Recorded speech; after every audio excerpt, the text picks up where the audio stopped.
Hey everyone, Mike Rosehart here, going live with you guys for Wise Wealth Wednesdays, 7 p.m. Eastern, 4 p.m. Pacific. Every single Wednesday, I do my very, very best to go live with you guys once a week for this live show. For an hour, I'm going to talk to you guys about anything to do with money, wealth, anything to do with anything you want to talk about, money management, building businesses, taxes, all of it, the whole thing. As you guys join in, please let me know if you can hear me. I've got a mic hooked up to my phone, so I'm hoping that it's going through. I'm hoping that when people join in, they can actually hear what I'm saying. They can actually see me. I apologize if my internet's a bit laggy. I don't have a second phone as well today. Hey, Jonas, how you doing? Stan, how you doing? It seems like it's live and everyone can hear it. Everything looks like we're getting people jumping on. John, good to hear that you got the notification. Sweet. We have 4 people and 4 likes already in the first under a minute, which is really awesome, guys. Thank you for joining. I apologize for last week. I had an emergency come up and I couldn't do the Wise Wealth Wednesdays last week. Today I am on. Every week I'll do my very best. Unless an emergency crops up, I will be here for Wise Wealth Wednesdays for you guys. In the comments, just let me know what the questions are. I have someone here with me who's going to read to me the questions as they kind of come up if I don't see them on my phone here. You guys want to talk? I've seen a little blip come up about credit score. So what specifically did you want to hear about credit score? Credit score, do you want to know how to build your credit score more effectively? Is there something specifically you're worried about? The general advice is keep your utilization around 30%. So if you have $1,000 credit available, use 300 and less on a daily, monthly basis. So that's the key thing at the end of the day. Any other questions, Kyle, coming up? I'm not seeing any just yet. Okay, so if anyone has any questions, shoot them at the bottom. I'll just talk to you guys about whatever you want to talk about. You want to hear what my week's been up to? I'll give you a live update. Today was a busy day. I have been investigating buying some businesses, actually, and I was doing some due diligence this past week, and I've been in offices going through financial statements, editing, going through bank statements and editing cash flow statements, creating income statements, and trying to produce and derive what is the value of this company. And so I'm looking at, say, a 2-year payback period. In the next 2 years, what is the income going to be? How do I forecast what income will be? And so that was what I've been doing. That's what I've been doing the last couple of days, and we've been putting an offer together on that. So that's been really, really exciting. And I'm also looking at a lot of properties. You guys know I started a property management company and with a good friend of mine. So we're starting a property management company, and we are basically investing starting with friends, but people want to buy rental properties in London, Ontario, and they're coming to us and they're saying, we want to be passive partners, but we want to buy properties here. And so people have been poking me about doing that for a while now. And I've just been like, I'm too busy to manage more properties, but you know what, I'm just going to do it. I'm going to adhere to that goal the same way I've adhered to this goal of creating content for you guys on a weekly basis for YouTube. So that's, at the end of the day, what I'm here to do is to share with you guys what it's really like for a real guy in London, Ontario, Canada, who's 25 and just trying to make it in the world. And I'm a hungry guy, so I'm always trying to bite off more than I can chew and take on more businesses. And so if you guys want to hear about that, let me know. Have any questions come in at all? Yeah, we got 3 now. Shoot me a question. What do we got? So the first one comes from Awesome, and he says, Awesome, good to see you again. What's the most you're willing to pay for a house? Above week is not a good deal no more. I live in the Bay Area, so it's very expensive. Yeah, so the Bay Area, California in general, I think is very, very expensive. At the end of the day, when you're looking to justify the price of a house, the question you have to ask yourself is, what is the rate of return you're looking to get out of the investment that you're investing in? And so for me in my market, I like to look for an 8 to 10 cap rate. So what that means is effectively there's a certain rate of return that I'm looking for. So the 1% rule is the quick rule of thumb that I like to use when I'm looking at a listing. So let's say a property is selling for $500,000. It needs to be able to rent for $5,000 a month to be worth buying, in my opinion. So in my market, you can do that. You can still buy for under market. You can renovate it and create some value that way. But that's what I really like to look for is, at the end of the day, does it meet the 1% rule or close to it? If if the tenant's paying all of the utilities and all of those pieces, that helps a lot too, at the end of the day. Okay, so at the end of the day, it's that's the key piece there, right? Is making sure you're buying undervalued assets and you're having some sort of competitive edge in whatever you're buying. That's the key piece at the end of the day. No matter what you do, it's going to be very important that you do that with a competitive advantage. So if you're investing in stocks, make sure you're doing that with a competitive edge or competitive advantage. Any other questions there? Yep. Okay, you got more. So the next one comes from John Wage. Sorry, my apologies. Which index funds would you recommend, or alternatively, which criteria would you recommend when looking for index funds to invest in? Okay, so with index funds, I think a diversified approach is the key piece, right? That's why you buy an index fund at the end of the day, because you're buying a small piece of many different companies. So the thing I like about index funds is their low fee, right?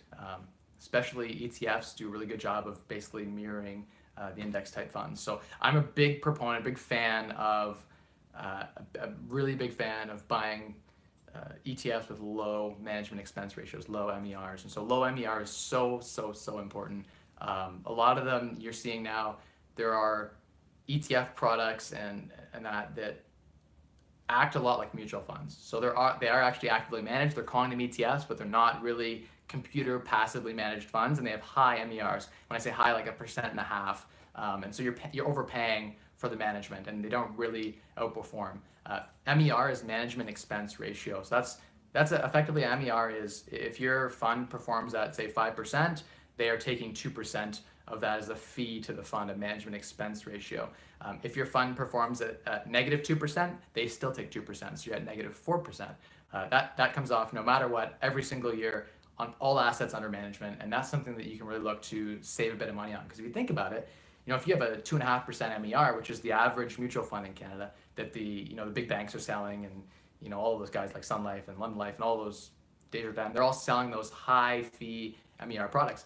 And at the end of the day, if you compound that over a 25 or 30 year time horizon at 2.5%, what you'll find is that it just destroys a lot of your equity gains that you could have had. So instead of having, say, $1 million grows into 2 million, it would have grown into 3 or 4 million had you not had those compounding MERs at 2.5% every single year. So on $1 million, that's 25,000 in fees every single year, and they are growing and compounding on each other because you could have been growing with that money. So the opportunity cost of that growth is very, very expensive at the end of the day.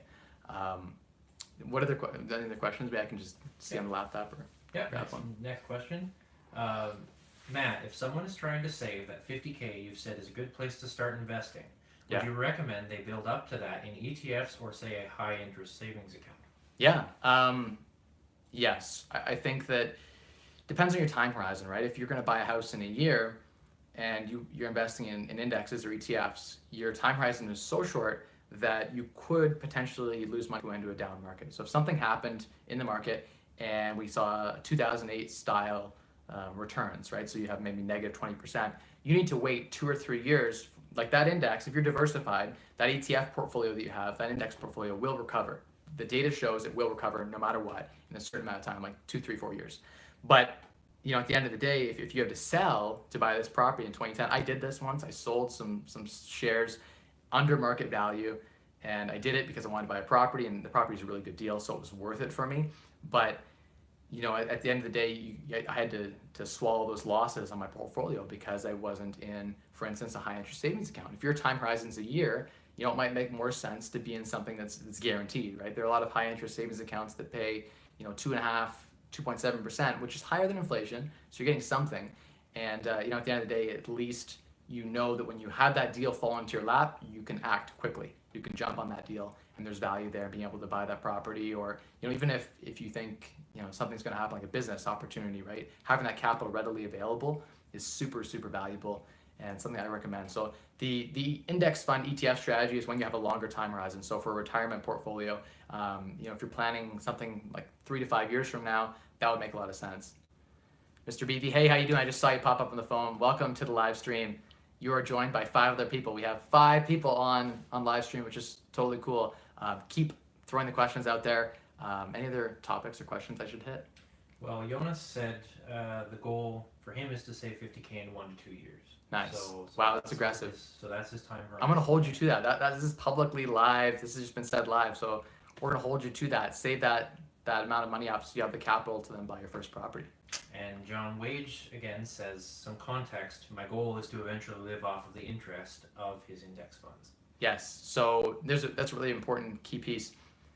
Never spend the principal. No matter what you're doing, I'm a huge advocate of, you know, every time you earn a dollar, put like 50 cents away, and that 50 cents you can never spend it. It's not even yours. It's gone. It's in like the future you fund, and you only spend the growth on that money. In fact, like if you're in a high growth phase, you might even reinvest all of the growth back into the fund and let the principal grow. But let's say my principal grows to like 250,000. Don't touch that 250,000. Leave that aside. If you need extra income, you find, you know, an employer, or you find, you know, you have some active income. You do something like that, rather than draw from your fund, which is another reason to have emergency funds. So you don't ever have to sell off pieces of equity in a property, or active stocks or bonds. So, but yeah, great idea, because you want to build a portfolio that's going to create passive income. At the end of the day, that's how you unlock financial freedom. Okay, Great question. Jonas again asks, are wholesalers, we'll go with wholesalers, Okay. a way to find good deals? And what are some ways to find some great deals? Yeah, wholesalers can be great ways to find a deal.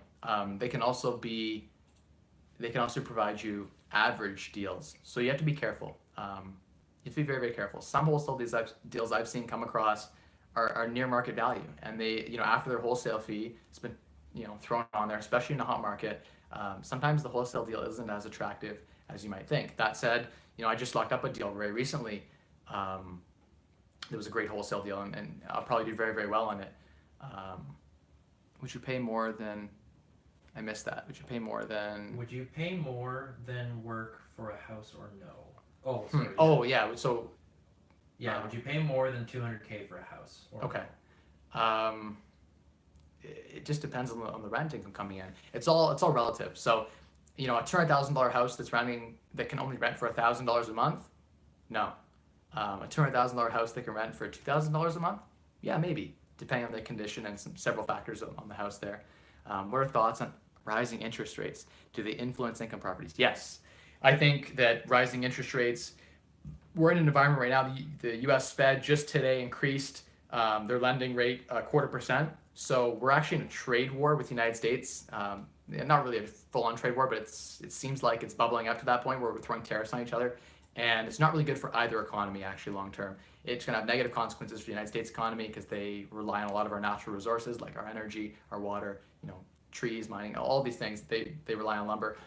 This trade war is actually not good for either country, and we have to follow suit to stabilize our currency. So the Canadian currency has been dropping as a result of a lot of this. So we're going to need to, I think, follow suit, raising interest rates another quarter to follow the U.S.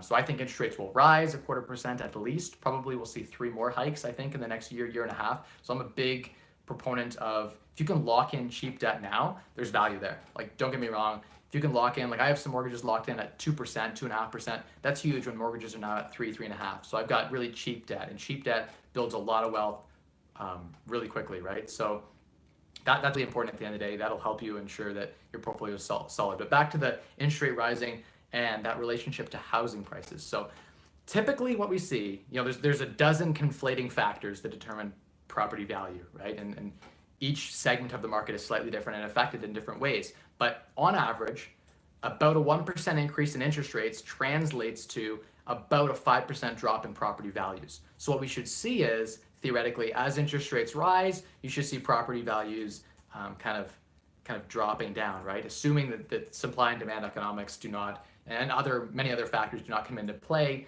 to push against this force, right? Specifically in my market here, we're seeing interest rates rise 1%, and yet the market is still roaring as hot as it's ever been, partially because people are locking in cheap debt while they can, and that's incentivizing them to then go and buy some properties while they still can. Well, we have 13 people on, which is awesome. People are watching and they're engaged. So you're obviously enjoying this. I'm hoping this is adding value. So keep the questions coming. You know, at the end of the day, it comes down to you can't predict the future. We don't have a crystal ball. I have no idea where real estate prices will go. You know, immigration is a big factor. If we're bringing in a lot of new immigrants, that'll increase rental demand, which should drive, you know, rental income up, right? Because rent prices are rising. So rental properties there'd be higher demand for rental properties. So we should then see, you know, we should see this sort of increase in demand for that would then drive housing prices up because you have more net income, and people pay based on for rental properties based on cap rate, based on the amount of return they're able to get from the rental properties. So at the end of the day, they're also factoring in interest rates. So if you got a property that can return 8%, right? You've got a lot of properties, especially in like New York, Toronto, Vancouver, California, in all of those areas, a lot of them are trading like a 5 cap rate, right? If you had interest rates at 6%, rental properties make nothing. You're losing money every month. And at that point, the demand for rental for income properties, it drops, right? The same problem in the 80s and 90s when they gave apartment buildings away for $1, right? Because they couldn't even produce enough income to cover the interest cost on the property. So no one wants to own investment properties in that type of market. So it is very conceivable and very plausible that the doomsday sayers, I wouldn't say the total collapse is coming, right? I don't think that's true. But I think there'll be a point where we, business cycles are such that we end up back to where we were in the 80s and like late 80s, where it was roaring, and then it kind of, we had a lull, especially in Canada, where there's not a demand for rental properties. And we were seeing a 6% drop in a year. And as soon as we see a year where prices are down, could you imagine if in LA prices drop 5% year over year? There would be no demand. No one wants to hold real estate when it's dropping. No one wants to hold any asset class when it's dropping. And humans are irrational. So we're thinking to ourselves, this is just not something that I want to do, and I'm not making any cash flow. At least if you're buying in a market where there's cash flow, like if you're buying a property where there's $1,000 a month cash flow, like I'm getting in my market right now, if property values drop 20%, I don't care, because I have cash flow coming at $1,000 a month. If rents even drop, bring some rent controls, whatever, I still have $1,000 margin. So be very, very careful, I think, in certain markets, specifically in LA. I think, New York, Toronto, Vancouver, I'm actually very bearish on those markets because appreciation will not last forever. We will, in Toronto, for instance, just got a phone call. This is what happens. This is what happens live. Tenants just called me. This is literally what's happening in my life. I have a tenant just called me. I'll deal with that call later. It snapped the live stream off. This is the life of a real estate investor. You'll have your phone ringing. I'm sure I'll have a dozen texts from contractors and tenants and things. I don't mind that stuff. At the end of the day, I can take a couple calls a day for a few $100, but you got to really consider the risk at the end of the day, and is the risk proportionate to the reward? This gravy train we've had for the last 8 years in all of our equities, since 2009, we've had one of the greatest bull markets of all time. Equities have grown faster than they ever have, and it's fantastic at the end of the day that we've been able to build this amount of wealth, right? And real estate has followed suit. We've had a huge amount of upswing, upgrowth, and lift to the price of housing. That could come to an end, right? That we could foreseeably have 3, 4, 5 years where it's flat. And in those markets, you're making nothing on appreciation. So you better make damn sure you're able to at least cover your mortgage payments. I'd like to even see a bit of additional margin in there for things like, vacancy, capex, your roof goes, your furnace goes. I want to see you bake in the vacancy. I want to see you bake in a month, a year that's vacant, or bake in, etc. Even if you're like in my market right now, it's like a 2% vacancy rate, so it's almost impossible not to rent a place out right now. But I like to make sure that just I have that extra layer of comfort and protection. No matter what happens, it's better to be able to have that ability to float in times of recession here. So I see some questions here. Do you think the GTA is a worthwhile place to be buying a home? I'm starting off with a ton of money and find the prices around Toronto intimidating. Honestly, you can make money in Toronto. I know a lot of people that do well in Toronto. I'm not a huge fan of Toronto. I think that, I think prices are really high right now, and the numbers just aren't making sense. People are buying. Someone was telling me about a sweet deal that they had a little bit ago. And they're like, I bought a condo in Toronto, and I bought it for like $600,000, and it's renting for like $3,000 a month or like $2,700 a month. And they're like, I'm only putting in $1,000 a month to carry the costs. I'm like, what? Like you're funding your own rental property out of your own pocket? He's like, yeah, I'm only putting in $1,000 a month. Like, isn't that fantastic? And I own a condo. And I'm like, what? Like, you're losing money every month. You have not only do you have no cash flow, you're actually losing money. He's like, oh, but mortgage pay down. And I'm like, yeah, but you're negative $1,000 every single month. Could you imagine if you had a vacancy, how much worse that would be? Or if you had a tenant destroy a unit, how much worse that's going to be for you to then throw out all those repair costs as well. So I'm not extremely bullish on Toronto. I'm very bearish on Toronto. I know you can buy properties in Toronto that break even or have a little bit of cash flow in your pocket every month. You're relying heavily on appreciation. And so unless you're buying under market value, like If you can find a deal in Toronto right now, you can knock on some doors. If someone says, I will sell you my house. I bought it in 1998 and I just want to make 200 grand. Like, I will sell it to you for $1 million. And you know you can like do small cosmetic renovation or some way you can change the angle of the property. You can duplex it, or there's something you can do to add value to the property. And then let's say it's worth 1.4, 1.5. Do it. Like, I'm not going to not encourage that, because that's something that you should be doing. If that's your skill set and you have that network and connection, go ahead and hit that deal hard. There are flippers and they're investors and rental investors in Toronto. They're doing really, really well. But buying on the open MLS, open multi-listing service, realtor.ca here in Ontario and Canada, you're going on there and you're buying with an agent, a publicly listed property. It's 100 eyeballs have seen it before you even put your offer on it, right? And when you put your offer on it, you're competing with everyone else. And so it's very, very hard to get a good deal under market value. You're typically paying at market value, or in this market, even slightly above market value potentially. So that's why I'm extremely bearish on that type of environment, because you don't have any cash flow. You're relying solely on appreciation, which we can't bet on. You're basically gambling. Real estate is typically moved at around inflation. So if you're just banking on appreciation, I think there's probably better equities you can invest your money in. The one argument would be that with real estate, you can get a ton of leverage. So if you have access to cheap debt, if you can borrow like 2.5%, $1 million, I mean, you're gonna do all right, I think, no matter what. So I'm not gonna, there are certain situations where it makes sense. And the answer is sort of, it depends on that one there. So I'll read the next one here. I'll you a couple of these. I've got them. Yeah, shoot me one. Phil Williamson says, do you prefer Hey, Phil. student rentals versus regular market rentals? What has your experience been with rate of return and amount of work for you? Yes, so I have all types of residential real estate. So I've done the single family, I do the single family, I've done the duplex, triplex, rooming house situation, like 22 bedroom thing, and I've done the student rental thing where I've got 5 or 6 bedrooms in a property. And, there's levels of work and levels of profitability. So on a student rental, I expect greater turnover. So I have to spend more time re-renting the units out every year or 2 years, patching students in and out.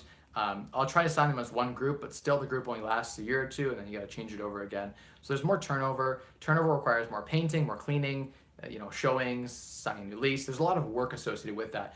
As a result, I expect 1.25% rule on a Fanshawe or Western student rental. So if I'm paying $200,000 or $300,000 for a student rental, I expect around $3,500 a month in rent. That's a sort of a general rule that I look for. I have that extra $400 or $500 a month there for those extra utilities, those extra damages, just that extra stress. So I'm getting paid better because the property requires more effort. So there's a higher return, but also higher effort. So that's where the student game is. In the beginning, I was more comfortable with that because my first house hack, I was used to renting to students myself, and it was just something I was comfortable with. I was a student myself, just graduated, and so for me, it made a lot of sense, really, at the end of the day, to buy into student rentals. But then I expanded and got into duplexes and triplexes, and I converted single families into duplexes and things like that.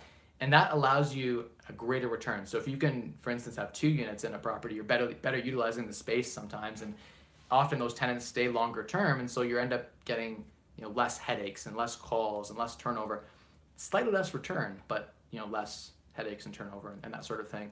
And I find that the student market is very seasonal, we'll call it, because you got to rent to them around like the end of April or the start of September, and that's it. If you miss that boat, your property's vacant until the next window, because no one's looking for a property in like October, right? Middle of October, no one's looking for a property. Everyone's already found their place. They're in school full time.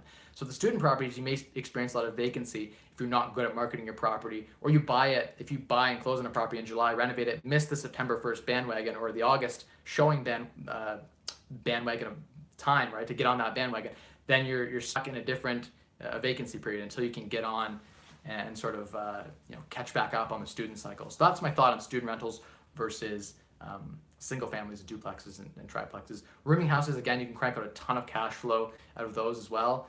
They are a pain. You'll get a lot of calls. The headache level is even higher than students. They're even more high maintenance, and they fight between each other. And I'll save that for another video on like bad tenants and some of my experiences there. What else do we got for questions there? So this one actually kind of relates to that previous one. Okay. Just wondering, excluding mortgage, on student rentals, if you add all expenses like hydro, gas, taxes, etc., yeah, what are you averaging for expenses on your student rentals in London? Okay, so in my market here, usually if I'm bringing in about $3,000 a month on a property, if I've made it lean, I've put in good insulation, for instance, I've got decent windows and all that, so my utilities are fairly low, and I've got a good group in there. I'm talking some conservative, not too conservative, but not overly liberal. Like they're not throwing ragers and parties, they're not going crazy on the utilities. I like to see with mortgage paydown about $1,600 a month in profit. So my cash flow might be a little over 1,000 a month on a property that's in the 250, 275 purchase price range. So that's kind of where so you can work backwards from that. If I'm bringing in about 3,000 a month, I'm looking to bring in about 1,500 in expenses or so, including my mortgage. So that kind of gives you a flavor. I'd say compared to family rentals, you'll see like 10-20% higher expenses. Okay, next one. Do you or are you thinking about investing in the U.S.? No. I have no interest in filing a U.S. tax return and all of the complications related to that. So for that sole reason, I probably won't invest in U.S. real estate. That said, I would invest in U.S. equities. And I do invest in U.S. equities specifically through exchange traded funds. So I'm a big fan of that specifically, but not a big fan of, U.S. real estate, only because I don't have the trades. Like right now, if I have a problem in a property, I know like 2 electricians, plumbers, contractors, handymen. I just know a lot of people in speed dial that I can call. I have those connections. I know exactly what market rents are. I know exactly, I just know all of these things at the end of the day. Hey Jared, just saw you pop in there. Something about vegan. I missed that question. I've got a couple of them backlogged here. What is that about? Would it be vegan? Lava Cake earlier asked, is it vegan to eat the Mona Lisa? And then Chris G asked, would it be vegan if the Mona Lisa ate you? So we'll go with the double whammy. I would say cannibalism is, assuming that was like you're talking about the real person or the painting. I guess the painting would just be paper. And so that would be that would be vegan, I guess, because you'd be eating paper. Unless it's like oil paints. I don't know if that produced from like animal remains that have, because oil in the paint would be produced from animal remains. I don't.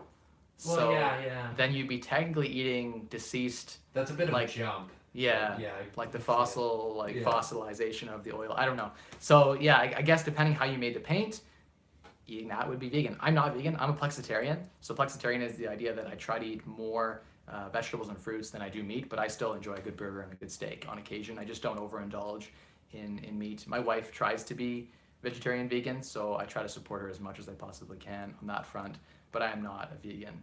No. Funny note on that part, I saw that on Reddit the other day, someone had spotted a girl who looked exactly like the Mona Lisa. It was this actual person who looked like the Mona Lisa. So if they're asking in regards to that, then you're getting into cannibalism. That's definitely not veganism. Yeah, that's true. Yeah, I don't recommend that. I'm not promoting that at all. No. Oh, just saw a question. When you were building your net worth in your earlier years, were you trying to keep your costs down? How did you deal with costs of friendship? John, it's a great question. It is a very true point that when you're building your net worth in the beginning, spending less is so important. Like a lot of people make $100,000 a year and spend $100,000, so they have nothing.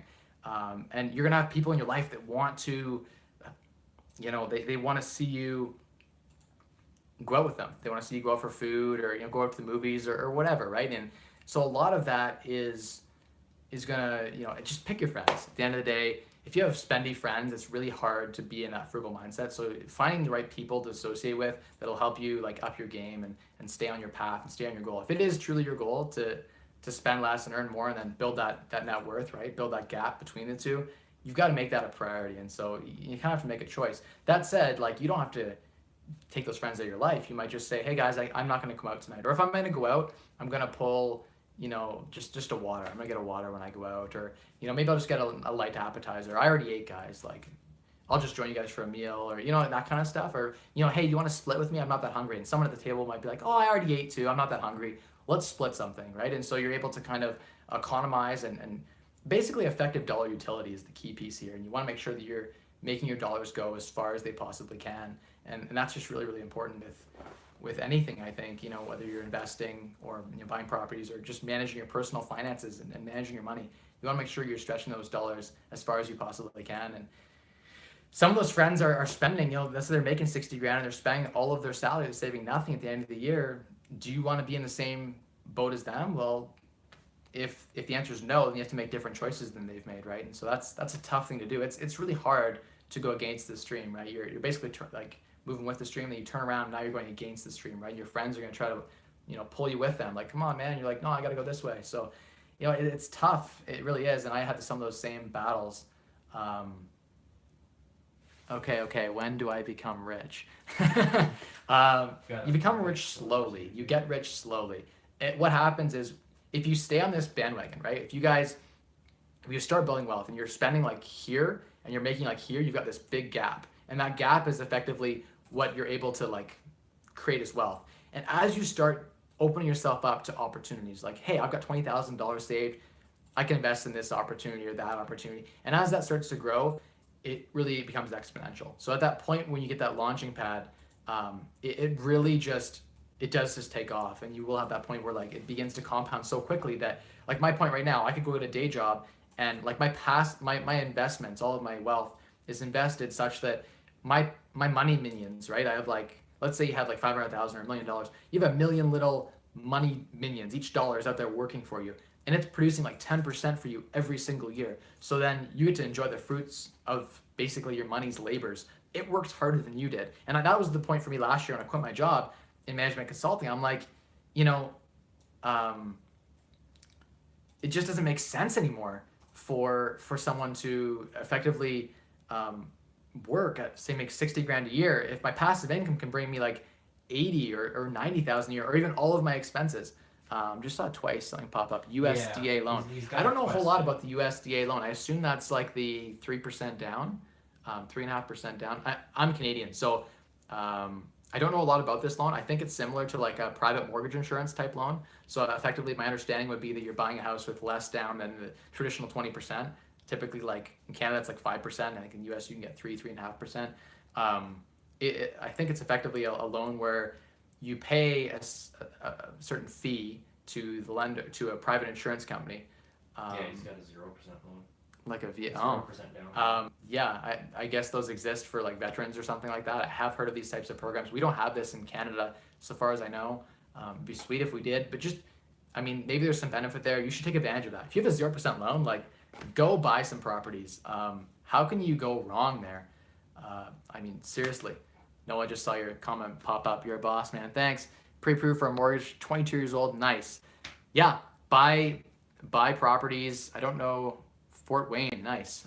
If the cap rates are great there, I mean, go ahead and do it. Buy some properties, create some cash flow for yourself. Take advantage of that cheap debt, because where else can you take your money and buy 5-to-1? You put $100,000 into a rental property and you lever up 20% down, 80% loan to value, you lever up 5-to-1. So $100,000 buys $500,000 in real estate assets. Where can you lever up? You just can't lever up that way typically. Although there is a strategy with REITs, real estate investment vehicles, where you can actually buy public equities or private equities. And how you doing? Welcome. Where you join in and you're welcome to the conversation. We're talking here about the idea that you could effectively use leverage to buy a lot more assets than you could, if you were, just buying in cash, right? So you're buying like a stock, you're only able to buy in cash. If you're buying, there's certain REIT strategies where you could lever up. You can use margin account buying. So you can buy in a margin account effectively 2 or 2-to-1 sometimes, 3-to-1 sometimes. You can take $100,000 to buy $200,000 in equities in a brokerage account, like a DIY brokerage account.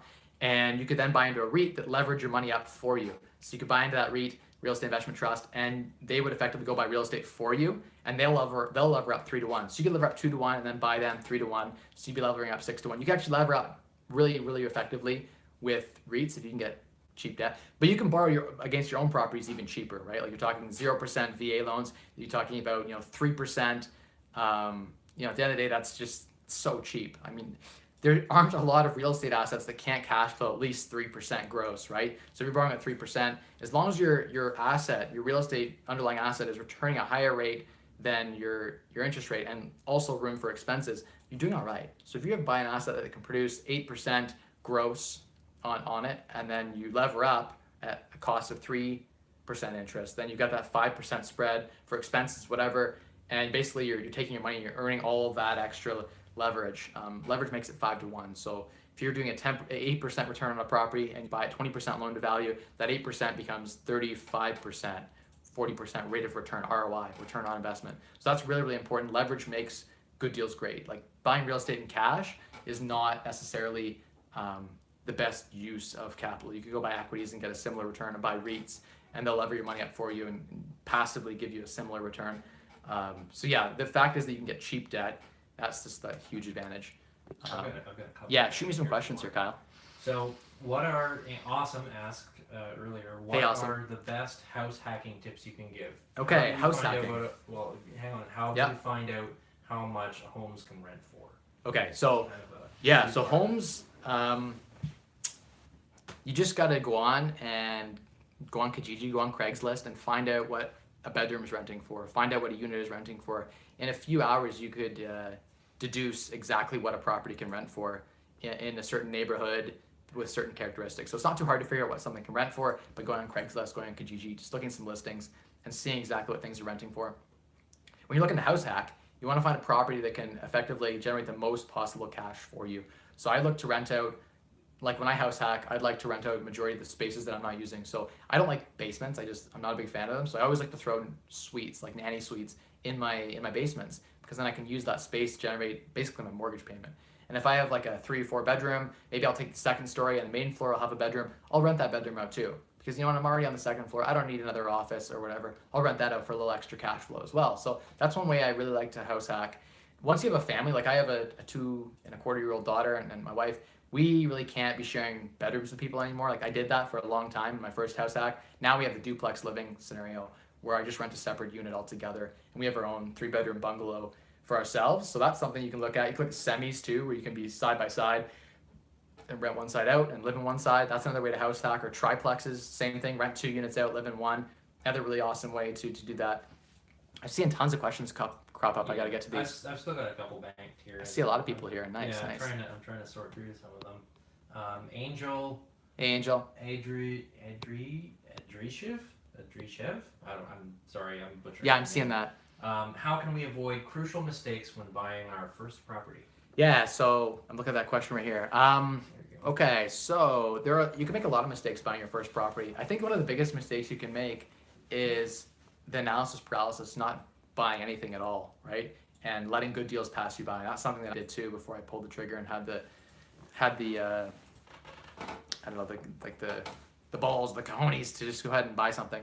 But I guess one way to avoid those big mistakes, one of the biggest mistakes is going to be buying overpriced. One way you make sure you don't buy overpriced is go look at 100 properties. Like, I'm serious. Go look at 100 listings. Maybe then go see like 25 of those properties with more than one agent. Like, don't just stick to one agent unless you know this guy's really good, but interview several agents and look at a lot of properties. You get a feel for the current market, get a feel for current market value, and you'll find some deal in that process. So buy smart. Like, you make most of your money in real estate on the buy side. Almost every deal I've ever closed, I made money on day one. Like, I bought the property and it was like, right now I know I can just create $25,000 in value for $5,000 renovation immediately. Or I know I can just like convert the way this property is being used and add an extra 2 bedrooms, and boom, now I can bring in a ton of rent, and I know it's just going to be tons of value. So that's really key at the end of the day. Just saw something pop up. Hey, Noel. Hey, Chris. So that's something that's really, really key at the end of the day. And also get a home inspection. I started doing my own, but I'd bring contractors through and look at everything and make sure that, effectively we are maximizing the value of our dollar. So if you're buying crappy real estate that's got a bad foundational issue or whatever else, then you're taking a big risk. It's going to add in the cost of the property and make it a bad buy. So just be smart on the buy side. That's the most important thing you can do, is be smart on the buy. If you do well on the buy, you'll be perfectly fine. You'll avoid a lot of mistakes you can make in real estate. The other thing I see people make a mistake on too is expensive debt. They don't shop around. They get debt at like 4%, 5%. Shop around and find a loan at 2 or 3% if you can. Find a way to get that interest cost down, because that's one of the major expense line items you're going to have is, effectively it's going to be basically what it's costing you to finance the property. So keep that in mind. I'm going to try to bang off a couple of these questions here. I have to go at 8 and a bit, put my daughter down to bed. Noah, by the way, thanks for commenting. I hope that you're able to buy some properties. Keep me up to date on that. A lava cake, man, you're just all over the place, blowing up Pluto. No, I would not blow up Pluto. I don't have an opinion either way on Pluto. I hear it's a really, really cold place. I hear it's not even a planet sometimes. It goes back and forth every time I read online. Depends who you ask. Yeah, exactly. Nico, thanks for making it on. Awesome to see you on here. Chris, are nunchuck plants animals or minerals? I don't even know. We don't even know that. I don't even know what that's all about. Amazing know that you got approved for 120,000 on your first loan. Go ahead and take advantage of that. That cheap and buy a really solid producing income property. I apologize if you guys hear my daughter in the background. She's getting ready for bed there pretty soon. I've got a couple more here. Okay. There's one. What are the chances of not finding roommates, tenants, if you are pricing the rent at market value, kind of going along that home ownership? Yeah, so, I think in my market, it's very, very easy to find a good tenant. Like, at the end of the day, it's super easy to find a really quality tenant because it's a sort of a landlord's market, or I guess it's hard for tenants to find places right now because there's just a shortage, there's just so much demand. So I've had my pick from the litter of tenants every time I've been looking. So I find it pretty easy to find tenants. But at the end of the day, even when I was back in 2012, back in 2013, I remember renting out some units and it wasn't as hot here in London, Ontario. And it was a little bit harder to find the right tenant. So I would just say, wait a little bit longer. One of the best pieces of advice I got was just make sure you have quality properties. Like, a quality product will sell itself. Like, if you have a really nice property, no matter what, you'll be safe. Like, people will want to rent a nice quality rental product because there's a lot of crap. There's a lot of shit on the market. There's a lot of bad slumlord type properties. So if you just have an A-level property, it's fairly easy to get A-level rent. In fact, you might even get a little bit above market value because you're ensuring that your quality of your product is that good. At the end of the day, real estate is a business, right? And as a business, the thing you're selling is your property, is the space that you're renting out or selling. And so just have a quality product. Look for the type of finishes that tenants are interested in. Often adding laundry or dishwasher to a unit. Those simple things add a ton of value. Someone will pay a lot more for a unit, even $50 a month if they have in-suite laundry that's free to use, or a dishwasher, right? They'll pay $25 more a month. Or if they're between two places and your place is a dishwasher and a little bit nicer closet in the bedroom and in-suite laundry, you'll win, right? So little things like that have a big, I think, in all of this. So. Do you think we could knock off a couple of these? Yeah, let's bang some off. So, Noah Gardner, how hard was it for you to acquire your first home equity loan? Let's see if we can get that one off. Yeah, so that one's really, it's a long story. Oh, crap. It was tough. I got a lot of no's. Expect to get 6 or 7 no's before you get a yes. I was able I was working at a credit union for the summer. I got a good position. I was able to get a connection there to Bank of Montreal. They took a chance on me. My half of the mortgage, I bought it with my girlfriend at the time, now my wife. And my half of the mortgage, I was able to negotiate for my Ivy line of credit that I had for school. I didn't use it for school. I used it to buy the property.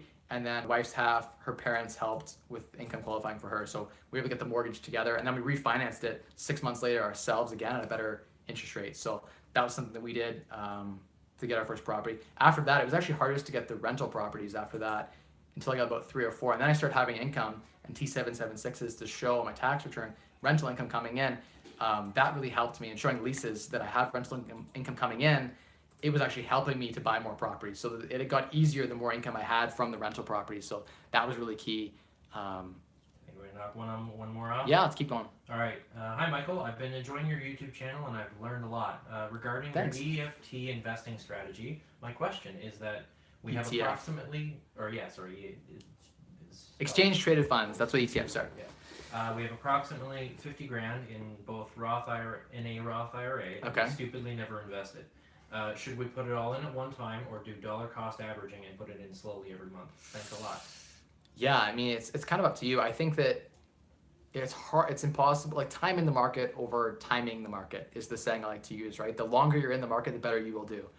It's about time in the market. So if you're in the market for 10 years versus 5, you're gonna do a lot better. By waiting 5 years and then investing, you'll be worse off than if you bought in year 1. Even if there was a recession, the data shows that time in the market is more important than trying to time the market. You could theoretically, if you're really worried about a recession, you're like, hey, it's right around the corner, I'm super afraid, I think things are gonna crash, maybe just put a half or a quarter in, and then put the other half or a quarter in something that's more stable, right? I don't know, there are a lot of companies out there that do loans, for instance, to manufacturing companies and to buy equipment and secured against assets. So you could put it in something like that generates 6% or 7% return, and it's at least parking your wealth into something before you move it over to like publicly listed companies. You could be in some, debt type vehicle. At least you're getting a return in your Roth IRA. At least you're doing something with that money. It's growing and beating inflation. Because if you're doing nothing with your money, it's in cash. It's actually devaluing. Like if you're 50,000 after 1 year, is like 48,000, and et cetera, right? Like 48.5, and then just drop, depending on the real rate of inflation. And there's some studies around shadow economics that I think the government suppresses the real inflation rate. Certain items are actually inflating much faster than the average consumer price index. Let me see if I can hit some questions off real quick, because I can read a lot faster than I can talk in your market. Okay, yeah, I mean, you gotta think of the ROI. It just depends on the rental property and the type of tenant. So some tenants don't mind using laundromats. Some tenants really prefer to have in-suite laundry. And so in some units, it makes $100 a month difference. And if it costs you $1,000 to put it in, that's a fantastic return on investment, right? Get your money back in 10 months. So that's a great investment. I would definitely, if you can justify that, you can look at different listings. You can talk to tenants. Often, I'll show a unit and I'll say like, hey, would you be willing to pay $50 more a month if I put in a dishwasher and laundry? And they'd be like, yes, like I'll pay $75 more a month. It's like, okay, when you move in at the end of the month, it will be done. And so it's as easy as that. You can just ask the tenants what they prefer. But if and then once you get to know the market, you just do that ahead of time and you advertise that in your listing and you get a better quality tenant. Often it's really important that you focus on just doing your numbers. At the end of the day, you got to do your numbers. Everything you do, make sure that you're appealing to the right clientele, because you're running a business. Your tenant is your customer. And so what do they want to see? And what is the caliber of tenant or type of customer that you want in your property? If you want that C-level tenant that loves the laundromat and is cool with like no laundry and no dishwasher, okay. But like, even if I got no more rent and I had a A-level tenant that's working at like IBM and is a software developer, I really think that it would be sweet to see that higher quality tenant. I'm seeing some messages come up about being a dictator or something. Like, I appreciate the vote if I ever were going on politics. I just right now don't have a desire for that. You got some love going on there in the bottom. I love that. But thanks guys for the active Nino Jones commentary. seems to really want to meet you, so Hey, right on. make it happen. Let's see. Thanks, Nino. I appreciate that. Yeah, we should meet up. I mean, you should come to London, Ontario, and we should meet. How do you get approved for a loan at 18, no credit, just starting as a realtor? I mean, at the end of the day, it comes down to, I've been thinking about getting my own realtor license here in Ontario. I just thought about getting it and having it just to have access to that. I know it's like $3,000 a year to maintain the license here in Ontario, but build your credit up, get a credit card when you turn 18. That's the first thing you can do, and use that credit card and pay it off every single month. Just start establishing credit, because age of credit is important. Showing that the lender wants to see that you've had credit open, you've been using that credit effectively. So the more credit products you have open, and the better you use those products, the better chance they have to lend you more money, like a mortgage or an unsecured line of credit. I now, like, my credit score is fairly good, and they've seen that I've borrowed millions and paid it all back, and I'm always up to date on my mortgages. So like, I get calls like, hey, we want to increase your credit card limit to 28,000. We've pre-approved you, or 35,000. We've pre-approved you. And like, I would never be able to get even approved for those things now, but now they call me and they ask me, right? So that's sort of, as you build that up, you build that history over time. The banks want you to have their money, right? They want to put it in the least risky places and get the best return they possibly can on that money. Little they know that I always pay my credit cards off, so they get nothing from me. I just get 2% cash back points. So that actually fed into his second question, because the second question was how to build credit at 17. Right on. Yeah, that's exactly how you do it. You just answered 2 in 1, so look at you go. There we go. Have you ever drank laundry detergent? Lava cake, man. You are so troll. This guy, yeah. No, do not eat those pods. That's what? How's that even? I see those kind of memes. example would that be for your daughter? No, that would not be a good example for my daughter. It would be a good example for you guys. I'm about helping you build financial literacy, and no. You were in my dream last night. I'm not even kidding. Nino, man, that's creepy, but also cool. I'm actually having an impact on people's lives, and that gives me so much motivation to keep doing this, because if I'm having an impact on your life, that means I've done my job. That's why I'm doing this, guys, is if I can help anyone be slightly more financially literate in any way, right? Like, if you're like, your credit score is a little bit better, or like you save like $10 more next month, or you bought that rental property because you wouldn't have otherwise. Hey, you know what? That's awesome. It is totally worth it at the end of the day for me. If you guys are, taking action, getting shit done, doing better deals than you would have done otherwise. Okay, let's go down to lava cake. Michael Chung, yo, Mike, how have you been? I have been busy. I take on way too much. People message me and I am a yes man. I like to bite off a lot more than I can chew. Like everyone's like, hey, Mike, let's buy this business. Hey, Mike, let's start a property management company. Hey, Mike, help me buy 3 rental properties here. I want you to manage them. Let's do joint venture partnership, 50-50, you're active. And it's like, I just say yes. Like my whole life, I've always just said yes. And I put myself out there to the world and it sometimes bites me in the butt, but it also, the type of personality that I am, I just drowned and drink from the fire hose. And so that's been sort of something that has been cool. Jared, thanks for stopping in, man. Glad you jumped on the channel there. Have a good one. Chris, that's true. You're still here. We're trolls, but we love your stream. No, fair point. Anything you guys seriously want to know? Like, is there any question that you have about, maybe you're like 14 years old and you want to know about, how do you get your first job? What career do you go into? What is entrepreneurship about? What's it like not having a job? What's that like? What's it like a day in your shoes? I forgot about Wise Wealth Wednesday. Is going to have to rewatch the recording. Yeah, so I'll throw this up. It's going to be a short one today, just an hour, guys. We're at 50 minutes, so you got about 9 minutes left, and then I'm going to jump off. That's creepy. My own name. My own wife is watching on my own name. That is creepy. I'm watching myself. Thanks for supporting. Appreciate that. Your take on McDonald's.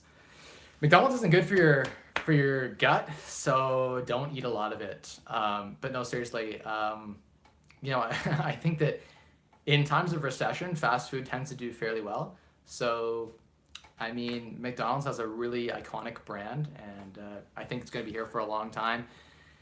You know what?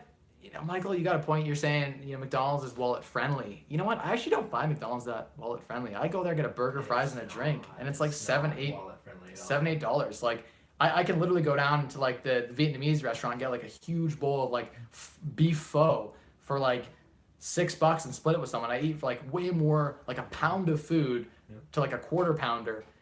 So yeah, McDonald's is actually not well priced, but people perceive it as well priced. It is fast and easy, and so if you need something fast, then McDonald's makes sense. I have some friends who are like huge. I'm thinking of one person specifically that's a huge advocate, and he just loves McDonald's. So hit those coupons. The nice thing about McDonald's is there's always coupons. I'm always in line. I'm googling. I'm finding coupons. Like everything, buy one get one free. Buy this, one can dine for $6 and $5.99. So yeah, check that out, guys. Thanks for your feedback on investing. All right. Thanks, Lindsay. Appreciate that. Mr. Beefy. Awesome. Thanks for the live video. Tons of great value. What time do you typically start your live stream? So I try to aim for 7, but I always have technical issues getting my phone on this tripod here and getting everything set up. So around 7, I try to do it 7 p.m. Eastern, 4 p.m. Pacific. So try to tune in for that. I'm going to try to make this a recurring thing that I do. I actually have someone here with me, which I'll introduce maybe in a future video, Kyle, who's going to help me with some intros and stuff to make my quality of my videos better for you guys. And I'm going to invest in a lav mic so you can hear me better. I'm just going to make some small investments so that you guys can get a lot more value from the content that I'm producing. Yeah, Elise got a great point. That's every time you see me in the comments, that's actually my wife right now watching in the living room. Yeah, health problems long term, exactly. There are some healthy alternatives at McDonald's, but you're gonna lose more in the savings and the cost of your healthcare. Not to mention, it's cheaper to go to the grocery store. It is way cheaper. Or like whatever American equivalents and cook your own meals. Exactly. Just cheaper. Exactly. Thanks, Jonas, I appreciate that so much. Wow, 63 to 150% increase in income because of you. Like, Jonas, if that's what you did to me, like, holy crap, man, like, that's awesome. That makes me feel so good that you're making, and you know what I'm hoping? If you've increased your income 100%, you better be increasing your savings rate by 100% as well. So don't be spending all that you're earning. Start saving and investing. I'll be there to like whip you guys because, I know how hard it can be in society. I'm like your guy that's here. You can like say, this week I had a really hard time. Like my friends were like making fun of me because I didn't go out and like, I'm always this frugal guy. I'm here. Like I went through that. I've been through that and I've saved my way through that. So I'm one of those guys too. So. Yeah, there are lots of us out there. We are the minority, unfortunately, and so it isn't culturally, socially acceptable to be frugal. I think it's just because people don't know about it. Yeah, if people knew that it was. People like to spend too. I think at the end of it, I don't know why. Just if people feel good spending, and so they like just don't want to change and don't want. The legacy of consumerism, man.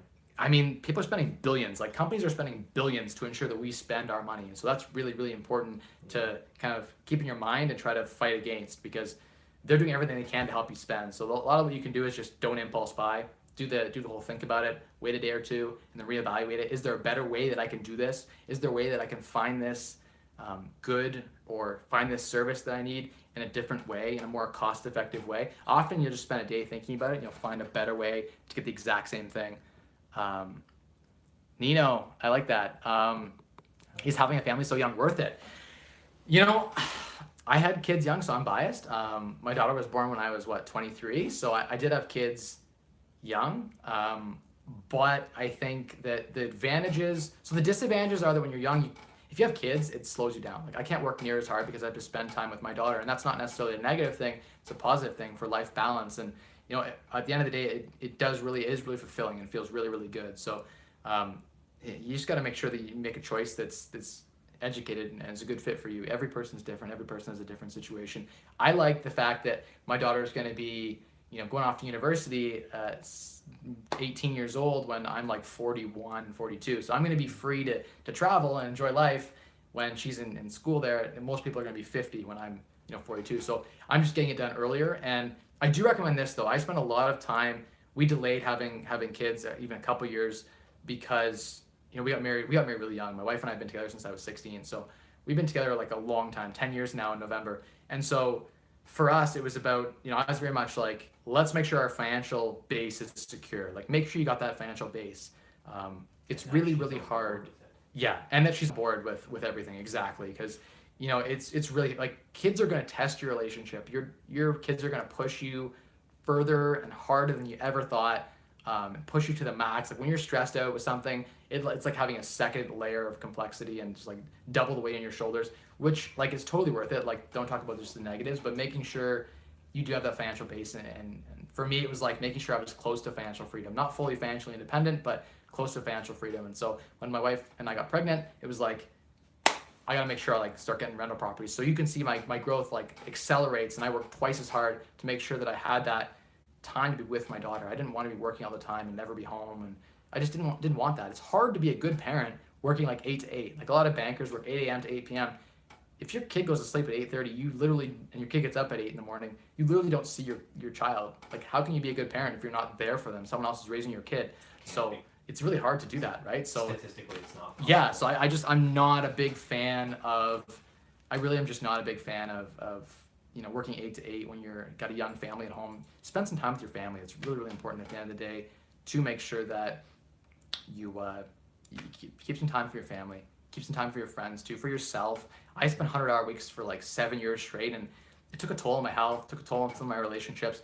And I did that like up until my daughter was born. And even then I was still pushing till she was like a year old, where like I was just grinding all the time. And like, I made sure my one thing was like, I'm always home for bath time, bedtime. So I put her to bed, do the bath routine, do the story times. There was something where we had that relationship, and that's really been important to me at the end of the day. At the end of the day, why are we doing this? Like, why are we focused on financial literacy and building wealth and financial freedom and etc.? It's so that you can actually be there with your family and enjoy your life. So that's the end goal at the end of the day. There's nothing more important than you know, you can't forget about the pieces of your life that actually are meaningful in the pursuit of wealth, in the pursuit of all of these things. So just keep that in mind, guys. Whatever you're doing, don't burn yourself out. I see a bunch of comments gotta try to catch up on.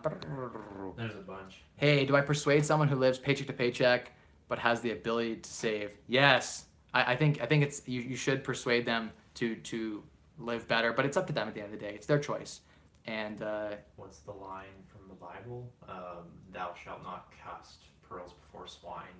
So, yeah. So the idea is that pick a sliver out of your own eye before you exactly. If someone take it out of someone else's. If someone wants to be lost, then you won't persuade them, and it's although like maybe they've never found it before, so giving them a chance to see the information by might be worthwhile. Yeah. Elliot, welcome. Thanks for joining in. Hey, Mike, what are your thoughts on being an out-of-town landlord? Would you recommend it for a first-time investment property? I like to touch and feel all of my real estate, all the things that I'm investing in. I like to be able to just be like 10 or 20 minutes away. So I'm not a big fan of owning real estate far away unless you have trusted people in that city. So if you have family in that city, or you have someone you can really rely on to take care of that property in an emergency, and like you just have to have someone on point. If you have a really good manager, you're okay. But just making sure that you have someone they're looking out for your property the way you would want to look out for your property. And I just didn't know anyone outside of my network, so I've never invested in like the United States or far away because I've always wanted to be close to my properties to manage them myself. And no one's going to manage your properties better than you or better than an active partner. So my suggestion is if you're going to go out of town, partner with someone, because if they have an active stake in the interest and value of your property, they're aligned with your interests. Whereas maybe someone who's just a manager or an employee or something, they might leave and then you're screwed, right? Or they don't care because they don't have any ownership or stake in it at the end of the day. So, and speaking from the rental perspective, I've had an out-of-town landlord. Not worth it. It's tough, right, to manage that, and to if they don't have any manage, connections you to know, handle things. Like no fault to the guy, but it's like, you know, problems don't get fixed. Yep. And Yep. because he had a family too, so it's like, what's Right. more important to him? Exactly. So yeah, think of it that way from the tenant's perspective as well. Thanks, Angel. Guys, financial Jesus reincarnation. I appreciate that. How much did you spend on your wedding? Do you mind me asking? Yeah, Michael, I'll tell you. I think we spent about $8,000 on our wedding. We had half of it contributed by her parents as a gift from the wedding. The other half we saved up. And I think with gifts from the wedding, after we had all the gifts from people who came, we ended up breaking even. So we ended up doing okay. People kind of donated equivalent to the cost of their plate. So it worked out okay. In the gifts section of the wedding, we kind of broke even. So just don't go too crazy. You can have a really great wedding if you just shop around. We did it at an amazing castle here in London, the Delta Armories, and it was a really sweet venue. Worked out really, really well. I made my friend drink hot dog water. Am I a bad person? I don't know. Kids do crazy things. Adults do crazy things too. You can always change and be a better person. We all do dumb shit sometimes. Paul, hey! Mike's one of the smartest young men I know, very intelligent. Thanks, Paul, for jumping on. I'll talk to you later about that investment property deal. Nino, do you have any vices? Yeah, I have vices just like anyone else. I used to be a really big gamer, so I would be trapped in the games like World of Warcraft and things like that, where it became my life. It was everything to me. And I had to quit that game and turn real estate into my game for me in order to get ahead financially, or I would just sat on my computer all day long because I just get sucked into video games and the world of that. So that's been a big vice for me. I like myself some Haagen-Dazs ice cream. It's not good for me, I know, but it's a huge vice for me. Yeah, I am wrapping up right soon. My wife has to go to yoga, and I got to put my daughter down to bed. Family time is really important, guys, so I'm going to wrap this up. I might jump back on later. We'll see. How do you survive without income? I'm going to be a realtor full time. Yeah, so when you're working any entrepreneurial job or any kind of job where you're relying on commissions or that sort of thing, it can be very difficult to sustain yourself through those periods. I would say build up a reserve fund, an emergency fund to cover yourself. And then when you get that commission check, just make sure you are very frugal and make sure you kind of balance that out and keep that going. Stabilize that income. Don't just blow that whole commission check and be broke the next 3 months, or else you're going to make decisions and you're not going to advise your clients in the best manner because you're hungry for that commission. I don't like any salesperson or agent that needs the money to live. I feel like they'd be more desperate to do things that aren't necessarily in your best interest as a client. So try not to do that as an agent. A lot of agents are really just focused on getting the sale done. Thanks for responding. Thanks, appreciate that. Great questions. Awesome. Oh, I see you just jumped in there. Yeah. Awesome. Yeah, I'm gonna have to wrap this up, guys, because my wife has to go. I might jump back on later for Wise Wealth Wednesdays in like an hour. We'll see. Fried butter, yes or no? I like fried butter, but no, I don't. I'm not a big drinker, not a big smoker. Don't have a lot of vices that way, but I do have vices.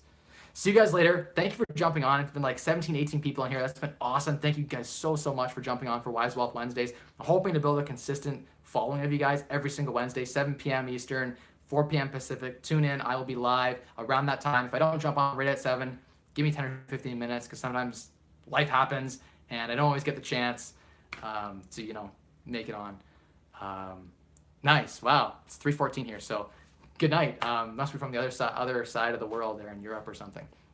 See you guys. I might be on a bit later, but if I'm not, I'll see you guys next Wednesday. Cheers.